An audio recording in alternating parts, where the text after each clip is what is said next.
Good day everyone, this is Yumar E Gleponio from the class of AB Literature 1A. And today, I am going to discuss the material self. People had a material self. In the words of William James, the Harvard psychologist and giant of the American intellectual scene in the late 19th century, a man's self is the sum of total of all that he can call his. James wrote in 1980. This includes his body, family and reputation, but also his clothes and his house, his lands and horses, yacht and bank account. If they grew, their owners felt triumphed, and they faded, people felt a part of themselves was dying. Trentman 2016. All the physical elements that reflect who a person is, maybe possessions, cars, home, body, clothes, are part of the material self. Think of yourself as that which you can clothes off, what interests you, or what passionate about, what you spend for. The material self craves for clothes not only to cover essential parts of the body but also to decorate the self. People opt for extra clothing and unnecessary for the weather, yet may find it fashionable. Women wear jacket, cardigan, blazers, and their shawls too. There are the jeans, then the leggings, then the jeggings, underneath the skirt of all lengths. Men also have their own share of fashion for cardigan, sweater, shawl collar, or maybe stylish cravat to match their long sleeve. Moreover, the material self is constituted by our body, clothes, immediate family, and home. It is to these things, according to James, that we are most deeply affected because of our investment of self within these things.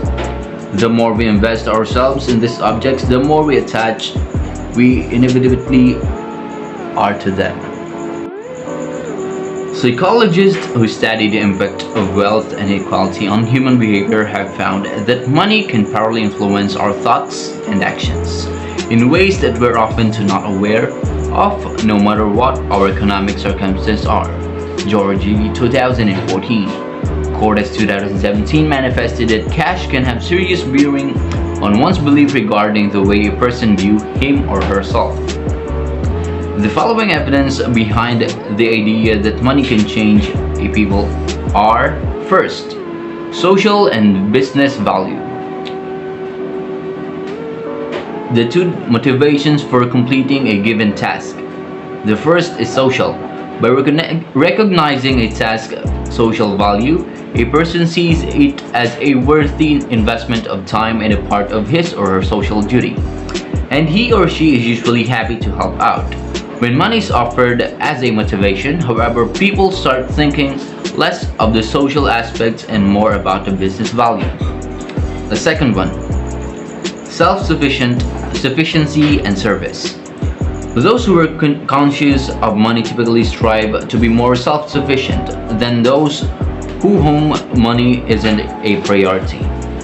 When given a very difficult and even impossible task with instructions that help was available, it was the money-related group that seemed the most intent in getting the job done alone. Even it is not possible to finish the task solo. It only means that money-conscious individuals are more self-sufficient than their peers, particularly when money is made the focus. Third one, self-view. The amount one earns could have an effect on how he or she both himself and herself and others. The wealthiest people are those who with deeper sense of class essentialism. The idea that differences between classes are based upon identity and genetics, rather than circumstances. Poor people tend to believe that social class were not related to genes, that essentially anyone can be poor. Rich people were more likely to believe that wealth was a part of genes and identity, that they were entitled to wealth based upon their personal circumstances and actions. Fourth one, ethics. Those who perceive themselves to be in higher class were the most likely to engage in an unethical behavior, particularly when a symbol of wealth was introduced, such as catching up pedestrian when a luxury car. For example, self-interest maximization, an idea that suggests those who have the most money or occupy higher classes are more likely to take "what is it in for me" attitude. They actively work toward the most benefit for themselves. Lastly, addiction. Many addictions begin because a people gets a positive from a certain type of behavior, whether it is a happy feeling that one gets from shopping or a thrill that comes after gambling. Actively seeking out that behavior again and again for the same outcome trigger an addiction. This is called behavioral or process addiction, a compulsive behavior not motivated by dependency on an addictive substance, but rather by a process that leads to a seemingly positively outcome. Shaping the way we see ourselves, the roles of consumer culture on our sense of self and the identity, possessions, and the extended self. The premises that people regard their possessions as a part of themselves is not new. If possessions are viewed as part of the self, it allows that an intentional loss of possessions should be regarded as a loss or lessening of self. There is a connection between wealth and well-being, a belief that feeds Juliet's Score 1998 calls the cycle of work and spend. Work more to buy more. The level of consumption is set mainly by people's choices about how much to work and therefore how much income to earn. The individual chooses between hours and work, which yield incomes and leisures. A good in itself, but a costly one because it entails foregoing income.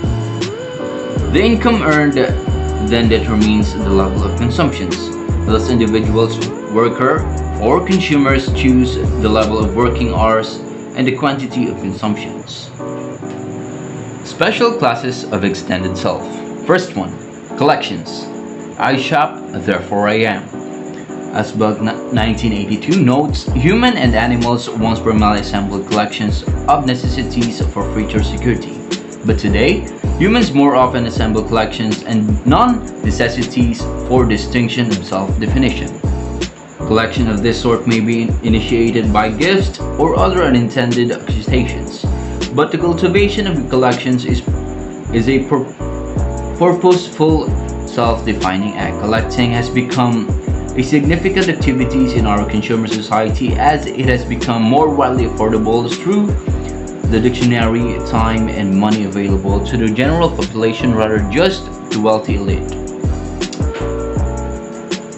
To some extent, a compulsive tendency urges them the increasing desire to collect as much as they could, which gives them greater feeling of security, and therefore becoming the basis of self and identity. I shop, therefore I am. I have, therefore I am. Second one, pets as extended self. Pets are regarded commonly as representative of self, and studies shows that we attempt to infer characteristic of people from their pets. Some relationship between personality and choice of pets does in fact exist. Others have observed that, like people, pets are regarded as family members. In this regard, it is significant that we name our pets, fed and care for them, photograph them, spend money, and glue them. Body parts. Body parts are among the most central parts of the extended self. Such as self-extension is called cathexis. Involves the charging of an object, activity, or idea with emotional energy by the individual. The concept most commonly have been applied to our body parts, and it is known, for instance, that women generally tend to cathex the body parts to a greater degree than men, and such cathesis reflects self-assistance.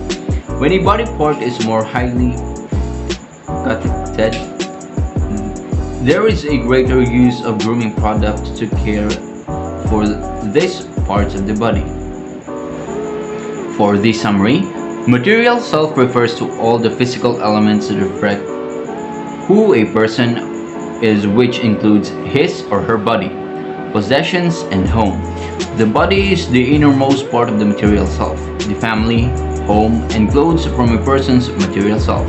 Furthermore, practical interest of a person is a part of his or her self, or her material self, which includes the instinctive impulsive of collecting property. Luxury and materialism are byproducts of material self. Materialism refers to the theory or belief that nothing exists except matter, its movement and its modifications. The theory or belief that consciousness and will are wholly due to material agency, a tendency to consider material possessions and physical comfort as more important than spiritual values. Finally, as we shape the way we see ourselves and develop our sense of self and identity, reflecting on this similar statement might help. People were created to be loved and things were created to be used. The reason why the world is in so much chaos right now is because people are being used and things are being loved. That could be all. Thank you.